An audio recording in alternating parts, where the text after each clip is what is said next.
ત્રીજું, પાપ વાસનાઓથી જે મુક્ત રહે. ચોથું, સર્વનું જે હિત કરે. પાંચમું, સાત્વિક ભોજન લે.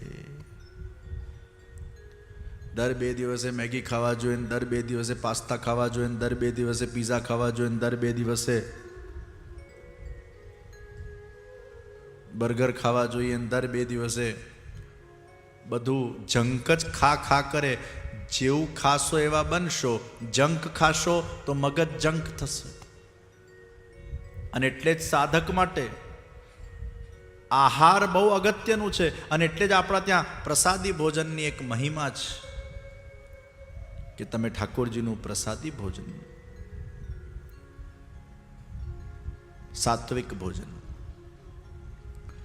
છઠ્ઠું, પ્રભુ ઉપર પૂર્ણ ભરોસો. સાતમું, ભૂખ તરસ શોક મોહ તમારા વશમાં હોવા જોઈએ. ક્યારેક 2 દિવસ ખાવાનું ન મળે તો એવા ભૂખ્યા ડાસ ન થઈ જઈએ કે આપણું મન આપણા કંટ્રોલમાં ન રહે. 2 દિવસ ખાવાનું નથી મળ્યું, તમે દૂધ પર પણ ચલાવી લઈશું, અમે ફ્રૂટ પર પણ ચલાવી લઈશું, અમે સૂકા મેવા પર પણ ચલાવી લઈશું, અમને જે સાત્વિક આહાર મળે એના પર ચલાવી લઈશું. આવી જેના પર ભૂખ ઉપર કંટ્રોલ હોય, જેનું તરસ ઉપર કંટ્રોલ હોય.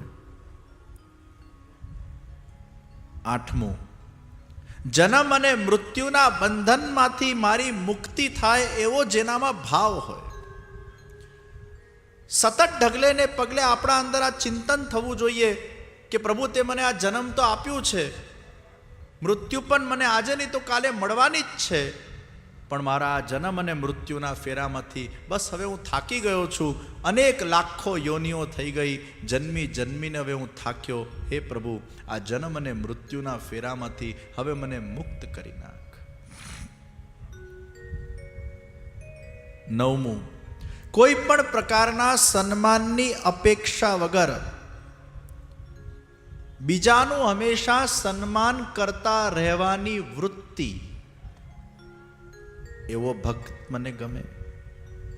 10મું, મારી કથા કરવામાં જે નિપુણ છે અને જે મારી કથાને શ્રવણ કરવાના અંદર જેની રુચિ છે એવો ભક્ત મને ગમે. જે ભક્ત મારી કથા કરે એ પણ મને ગમે, અને જે ભક્ત મારી કથા સાંભળે એ પણ મને ગમે. અને આ જ વાત ભગવાને એકાદશ સ્કંદના 19મા અધ્યાયમાં પણ કરી. શ્રદ્ધામૃત કથાયામ મે સશ્વત મદનુકીર્તનમ પરિનિષ્ઠા ચ પૂજાયામ સ્તુતિભિ સ્તવનમ મમ આદરઃ પરિચર્યાયામ સર્વાંગે રવિવંદનમ મદભક્ત પૂજાભ્યધિકા સર્વભૂતેષુ મન્મતિ. સર્વાંગે રવિવંદનમ મદભક્ત પૂજાભ્યધિકા શ્રદ્ધામૃત કથાયામ વે. મારી કથાને શ્રદ્ધાપૂર્વક શ્રવણ કરે. સૌથી પહેલું શ્રદ્ધા. મારા કીર્તનોને પણ શ્રદ્ધાપૂર્વક જે ગાય. શશ્વન મદનુ કીર્તનમ પરિનિષ્ઠા ચ પૂજાયામ.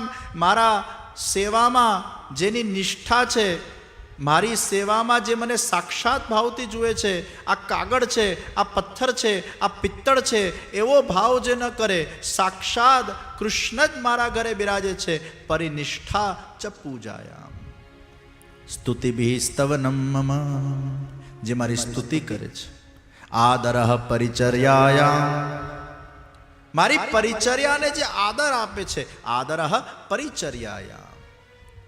ભગવાનની જે પરિચર્યાઓ છે, કચરો વાળવો, બુહારીની સેવા કરવી, મંદિર વસ્ત્ર કરવું, માળાજીની સેવા કરવી, સામગ્રીઓની સેવા કરવી, એમાં કોઈ પ્રચારકની સેવા કરવી, હેલ્પિંગ હેન્ડ, જે સેવા કરતું હોય એની પ્રચારકી કરવી, એમાં જે આદર રાખે, એવો ભાવ ન રાખે કે મને આ પેલું મેન સેવા કરવા મળે તો કેટલું સારું, મારે આ બધું કરવાનું. આ કંઈ નાની સેવા નથી. તમને જે સેવા મળે, બુહારીની સેવા મળે એ પણ ઉત્તમ સેવા છે, મંદિર વસ્ત્રની સેવા મળે એ પણ ઉત્તમ સેવા છે, કોઈ વૈષ્ણવના જૂઠણ પાતળને ઉચકવાની સેવા મળે એ પણ ઉત્તમ સેવા છે, કોઈ સજાવટની સેવા મળે એ પણ ઉત્તમ સેવા છે.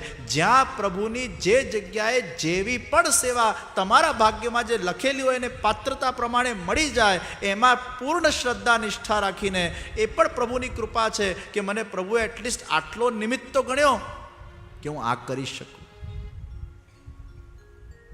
મેં 2-3 દિવસ પહેલા કથામાં કીધેલું ને કે પેલું ક્રિકેટ ટીમમાં 15 જણાના સ્ક્વોડમાં તમારું સિલેક્શન થાય ને એ મોટી વાત છે, રમવા મળે ન મળે જુદી વાત છે. તો પેલા જે સ્ક્વોડમાં 15 લોકોનું સિલેક્શન થાય ને, પછી પેલા પ્લેયરને કંઈક આમ પાણી વાણી જોઈતું હોય ને, એટલે પેલો આમ એપ્રન પહેરીને, ભલે પેલો કેટલો પણ મોટો ક્રિકેટર હોય ને, જો બહાર બેઠો હોય એનું સિલેક્શન ના થયું હોય તો પાણીની બોટલ લઈને પછી પેલો પીવડાવવા જાય, લો આ પરચારિકા છે કે નહીં. પછી ઘણીવાર પેલો કે મારી જરા બૂટની દોરી બાંધી દે ને, ગ્લવ્સ પહેરેલા છે તો બૂટની દોરી એ બાંધી દે.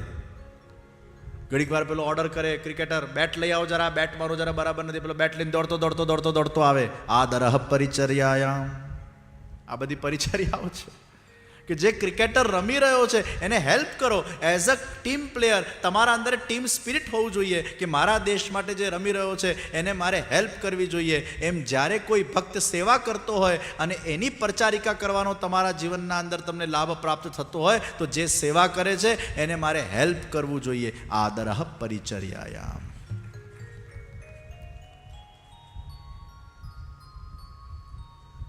કોઈ ભગવત કાર્ય આપણે કરતા હોઈએ, પુષ્ટિ પ્રચારનું કાર્ય આપણે કરતા હોઈએ, ત્યારે કોઈ લીડર અગર કામ કરતું હોય, એ લીડરના સાથે ઇન્જિનના સાથે ડબ્બા બનવા એ પણ પરિચર્યા છે, એને મદદ કરવું એ પણ પરિચર્યા છે.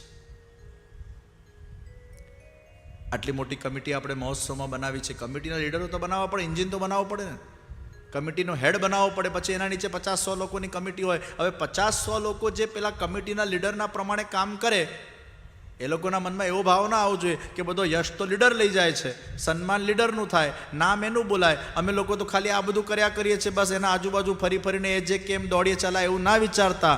આદરઃ પરિચર્યાયામ. તમે તમારા લીડરના નીચે રહીને જે કંઈ પણ સેવા કરો છો એને આદર આપો. તમે ભલે લીડર નથી, બધા કે લીડર ના બની શકે ને બધા એન્જિન બની જાય તો પછી ડબ્બામાં કોણ બેસ? એકલો એન્જિન સ્ટેશન પર આવે ને એને જોવા પડાપડી ન થાય, અને એકલા ડબ્બા આવે ને એને જોવાય પડાપડી ન થાય. એન્જિન સાથે ડબ્બા જોડાય અને ટ્રેન બને અને સ્ટેશન પર આવે તો એને જોવા માટે પડાપડી થાય, બેસવા માટે પડાપડી થાય. એકલા એન્જિનનું પણ મૂલ્ય નથી અને એકલા ડબ્બાનું પણ મૂલ્ય નથી. આ બંને ભેગા થાય ને ત્યારે ટ્રેન બને, ત્યારે મુસાફરી થાય અને ત્યારે કોઈ લક્ષ્યને તમે સાકાર કરી શકો છો, ત્યારે તમે તમારા ડેસ્ટિનેશન પર પહોંચી શકો. એટલે એન્જિનનું કામ એન્જિનને કરવા દો, ડબ્બાનું કામ ડબ્બાને કરવા દો. તમારા જાતે એવું ગૌરવ માનો હમ પટરી પે તો હે ના. એ ડબ્બો પટરી પર તો છે ને, ઘણા ડબ્બા તો પટરી પર જ હજી પહોંચ્યા નથી, એ તો ક્યાંક રખડે છે, હજી તો મેન્યુફેક્ચરિંગમાં ફેક્ટરીમાં પડેલા છે. ફેક્ટરીમાં સરસ ડબ્બો બની ગયો, ડિઝાઇન થઈને સુખ સુવિધાથી સંપન્ન થઈને ડબ્બો બન્યો, અને પછી એ ડબ્બાને બરાબર એની ચકાસણી કરવામાં આવી. હવે તું પરફેક્ટ થઈ ગયો છે લોકોને બેસાડવા માટે, પેસેન્જર તારા અંદર સૂશે, પેસેન્જર તારામાં શયન કરશે, હવે તું વ્યવસ્થિત બની ગયો છે. એ ડબ્બાનું સૌભાગ્ય કે પટરી સુધી પહોંચ્યો, બીજા ડબ્બાથી જોડાયો, અને એનું પરમ સૌભાગ્ય કે એન્જિન સાથે જોડાયો, અને ડબ્બાનું હજી પરમ સૌભાગ્ય જ્યારે ટ્રેન ચાલતી થઈ જાય. પણ પેલો વિચાર કરે ડબ્બો, હું ખાલી ડબ્બો છું. डब्बा थो पण एक मोटी बात है भाई, उसके भी मैन्युफैक्चरिंग में समय लगता है. और कितने लोगों को तुम शयन दे रहे हो, कितने लोगों को एक आश्रय बन रहे हो, कितने लोगों को सुख सुविधा देने के लिए तुम निमित्त बन रहे हो. आदरः परिचर्यायाम. आ बधी ज प्रकारनी जे परिचर्याओ छे, अमारा संगीतवाड़ा छे परिचर्या कहेवाय. कथा जे करता होय एने बेकग्राउंड में म्यूजिक आपवू. हवे पेला गिरीभाई ने एम थाय हूँ कथा करतो थई जाऊँ तो आ बधुं मारे हूँ वगाड़ वगाड़ करवानुं, एवुं ना होय. आनी एक जुदी भूमिका छे, आ परिचर्या छे.